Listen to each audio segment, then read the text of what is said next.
हे students, आज के lecture से हम डिस्कस करना स्टार्ट करने वाले हैं अपने लेट अस डिस्कस 2 के क्वेश्चंस को।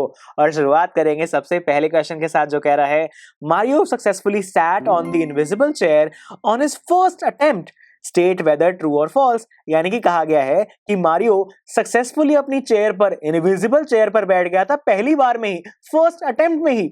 वेल ये तो बिल्कुल ही सच नहीं है, ये स्टेटमेंट तो फॉल्स है। बहुत बार उसने इनविजिबल चेयर पे बैठने की कोशिश करी लेकिन वो नीचे गिर जाता था हर बार, है ना स्टूडेंट्स। तो इसीलिए मैं कह सकता हूं कि ये स्टेटमेंट तो है फॉल्स।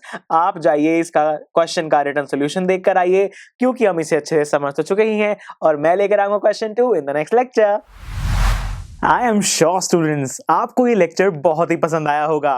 तो अगर आप अपने हर कंसेप्ट को इतने ही मजेदार और इंटरेस्टिंग तरीके से क्लियर करना चाहते हैं तो डाउनलोड कीजिए हमारी PuStack ऐप, जहां पर आपके लिए और भी बहुत सारे ऑप्शंस अवेलेबल हैं, जैसे कि sample papers, back exercise solutions, written answers and much more. So what are you waiting for? Download the app now.